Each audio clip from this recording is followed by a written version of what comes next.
নমস্কার তোমাদের সবাইকে সানা স্মাইল এডুকেশন সেন্টারে স্বাগত জানিয়ে আজকের ক্লাসটি শুরু করছি। আজকে তোমাদের সঙ্গে আলোচনা করব তোমরা যারা অষ্টম শ্রেণীর দ্বিতীয় পর্যায়ক্রমিক মূল্যায়ন পরীক্ষা দেবে তোমাদের জন্য রায় ও মার্টিন প্রশ্নবিচিত্র থেকে আজকে সমাধান করব পরিবেশ বিষয়ে সাজেশন। এই সাজেশনের মধ্যে থাকবে তোমাদের 2 ও 3 নম্বরের প্রশ্ন। প্রতিটা প্রশ্নের পাশেই উত্তরের পৃষ্ঠা নম্বর দেওয়া আছে যাতে তোমাদের পড়তে সুবিধা হয় এবং খুঁজতেও সুবিধা হয়। তাহলে চলো দেরি না করে মূল বিষয়ে যাওয়া যাক। দেখো প্রথমে আমরা সমাধান করব কি আছে। একে আছে লোহার উপরে জিঙ্কের প্রলেপ দিতে ক্যাথোড অ্যানোড ও তড়িৎ বিশ্লেষ্য হিসাবে কোন কোন পদার্থ ব্যবহার করবে। এই প্রশ্নের পৃষ্ঠা নাম্বারটা দিতে আমি ভুলে গেছি, আমি ক্ষমা প্রার্থী। দিয়ে দেখো বাষ্পায়নের হার কোন কোন বিষয়ের উপর নির্ভর করে, এটা পেয়ে যাবে 36 পৃষ্ঠা পাঠ্য বইতে। 3 আছে থার্মোফ্লাক্সের তাপ সঞ্চালনের উপায়গুলি কিভাবে আটকানো যায়, এটা পেয়ে যাবে 45 পৃষ্ঠার পাঠ্য বইতে। 4 আছে মাছের পুষ্টিগুণগুলো উল্লেখ করো, এটা পেয়ে যাবে 217 পেজের পাঠ্য বইতে। তোমরা কিন্তু অবশ্যই পাঠ্য বইটা খুঁটিয়ে পড়বে, সমস্ত বিষয়ে পাঠ্য বই গুরুত্ব দেবে। পরবর্তী প্রশ্ন দেখো 5 দাগের বসন্ত রোগের সংক্রমণ বলা হয় কেন, এটা পেয়ে যাবে 351 পেজের 9 দাগে রায় ও মার্টিন সহায়িকায়। 6 আছে এনপিকে সার বলতে কি বোঝো, এটা পেয়ে যাবে 58 পৃষ্ঠার পাঠ্য বইতে। 7 আছে কোভিড-19 কি মহামারী ছিল, তোমার বক্তব্য লেখো। আচ্ছা এই প্রশ্নটা একটু টাইপিং একটু ভুল আছে, মহামারী হবে, হ্যাঁ তোমরা একটু দেখে নিও। 8 দাগে আছে বৈজ্ঞানিক কারণ লেখো, গ্রীষ্মকালে কুকুর জিভ বার করে হাঁপায় কেন, এটা পেয়ে যাবে 37 পৃষ্ঠা পাঠ্য বইতে। 9 আছে শীতকালে পাখিরা পালক ফুলিয়ে বসে থাকে কেন, এটা পেয়ে যাবে 89 পৃষ্ঠার 9 দাগে। 10 আছে পরিবহন পরিচালন এবং বিকিরণ প্রক্রিয়ার মধ্যে গুরুত্বপূর্ণ পার্থক্য লেখো, এটা পেয়ে যাবে 92 পৃষ্ঠার 6 দাগে রায় ও মার্টিন সহায়িকা। 11 দাগে দেখো খড়ের চাল বাড়ির গ্রীষ্মকালে যেমন ঠান্ডা শীতকালে তেমন গরম থাকে কেন। চাল না এটা এটাও টাইপিং ভুল আছে, তোমরা একটু দেখে নিও। 42 পৃষ্ঠা পাঠ্য বইতে পেয়ে যাবে উত্তর। 12 দাগে দেখো উপজাত পদার্থ কাকে বলে উদাহরণ দাও, এটা পেয়ে যাবে 242 পেজে 27 দাগে রায় ও মার্টিন সহায়িকা। 13 দাগে দেখো পারদ কি তড়িৎ বিশ্লেষ্য যুক্তি দাও, 235।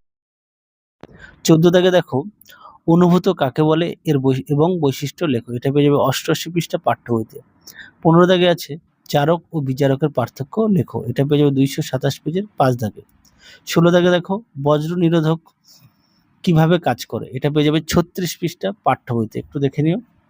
আমার মনে হচ্ছে এটা পাঠ্য পৃষ্ঠার নাম্বারটা ভুল আছে, তোমরা একটু দেখে নিও। হ্যাঁ দেখো 17 দাগের জৈব সার কেন অজৈব সারের চেয়ে ভালো, এটা হবে আগে, এটা পেয়ে যাবে 199 পৃষ্ঠা পাঠ্য বইতে। এটাও টাইপিং একটু মিস্টেক আছে, প্রশ্নটা হবে জৈব সার কেন অজৈব সারের চেয়ে ভালো। 18 দাগে দেখো শস্য আবর্তন বলতে কি বোঝো, এটা পেয়ে যাবে 200 পৃষ্ঠা পাঠ্য বইতে। 19 দাগে দেখো স্টিমের লিন তাপ 537 ক্যালোরি পার গ্রাম বলতে কি বোঝো, এটা পেয়ে যাবে 38 পৃষ্ঠা পাঠ্য বইতে। 20 দাগে দেখো চা চাষে ছায়াতরু ভূমিকা সম্পর্কে লেখো, এটা পেয়ে যাবে 211 পৃষ্ঠা পাঠ্য বইতে। 21 দাগে দেখো পলিকালচার কাকে বলে, এটা পেয়ে যাবে 217 পৃষ্ঠা পাঠ্য বইতে। পরেরটা দেখো মহামারী কয় প্রকার ও কি কি, এটা পাঠ্য বইতে একটু দেখে নিও। 23 পৃষ্ঠা আছে বরফ গরনে লিন তাপ 80 ক্যালোরি পার গ্রাম বলতে কি বোঝো, এটা পেয়ে যাবে 35 পৃষ্ঠা পাঠ্য বইতে। 24 দাগে দেখো শীতকালে উলের তৈরি পোশাক পরলে আরামবোধ হয় কেন, এটা পেয়ে যাবে 89 পৃষ্ঠা 8 দাগে। 25 দাগে দেখো মরচে পড়া শর্তগুলি লেখো, এটা পেয়ে যাবে 218 পেজের 7 দাগে। 26 দাগে দেখো বজ্রপাতের সময় কি কি করা উচিত ও উচিত নয়, এটা পেয়ে যাবে 155 পৃষ্ঠা পাঠ্য বইতে। 27 দাগে দেখো হিমমিশ্র কাকে বলে ও ব্যবহার লেখো, এটা পেয়ে যাবে 35 পৃষ্ঠা পাঠ্য বইতে। 28 দাগে দেখো মধুর পুষ্টিগুণ লেখো, এটা পেয়ে যাবে 213 পৃষ্ঠা পাঠ্য বইতে। 29 দাগে দেখো মেজর কার্ভ ও মাইনর কার্ভের পার্থক্য লেখো, এটা পেয়ে যাবে 121 পৃষ্ঠা পাঠ্য বইতে। পরবর্তী প্রশ্ন দেখো 30 দাগে জারণ ও বিজারণের পার্থক্য লেখো, এটা পেয়ে যাবে 227 পেজের পাঠ্য বইতে। পরবর্তী দেখো বাষ্পায়ন ও স্ফুটন পার্থক্য লেখো, এটা পেয়ে যাবে 91 পেজের 3 দাগে রায় ও মার্টিন সহায়িকায়। 32 দাগে দেখো তড়িৎ লেপনের উদ্দেশ্য কি, এটা পেয়ে যাবে 208 পেজের 12 দাগে। 33 পৃষ্ঠা দেখো ভালো বজ্র নিরোধক এর কি কি বৈশিষ্ট্য থাকা উচিত, এটা পেয়ে যাবে 324 পৃষ্ঠা 14 দাগে। 34 জায়গায় দেখো তাপমোচী রাসায়নিক পরিবর্তন কাকে বলে, এটা পেয়ে যাবে 91 পৃষ্ঠার পাঠ্য বইতে। 35 জায়গায় দেখো মৌমাছিদের জীবনচক্র কিভাবে বেড়ে ওঠে তা লেখো, এটা পেয়ে যাবে 213 পৃষ্ঠা পাঠ্য বইতে।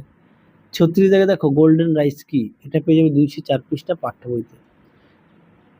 37 জায়গায় দেখো ছায়াতরু কাকে বলে, এটা পেয়ে যাবে 211 পৃষ্ঠার পাঠ্য বইতে। 38 জায়গায় দেখো জারণ ও বিজারণের পার্থক্য, এটাও পাঠ্য বইতে পেয়ে যাবে, কিংবা সহায়িকা বইতেও সুন্দর করে দেওয়া আছে, দেখে নিও। 39 জায়গায় দেখো তড়িৎ বিশ্লেষণ এর গুরুত্বপূর্ণ ব্যবহার লেখো, 106 পৃষ্ঠা পাঠ্য বইতে।